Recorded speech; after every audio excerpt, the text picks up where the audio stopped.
જય ખોડિયાર માતાજી મંદિર ગડકાસ, ભૂખી નદીના કાંઠે આવેલું ખોડિયાર માતાજી મંદિર ગડકાસ. પાણીમાં મંદિર શિખર ધરાશય થયું છે તે જગ્યા અત્યારે આપ નિહાળી રહ્યા છો.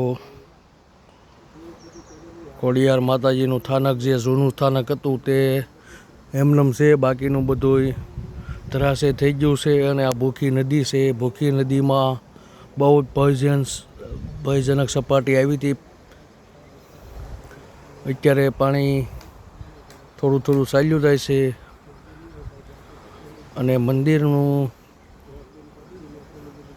કામ અત્યારે ચાલુ છે, તોડફોડ કરવાનું.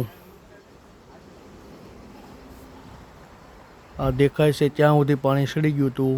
દાદર દેખાય છે, આ દાદા બેઠા છે ત્યાં સુધી પાણી હતું. જય માતાજી.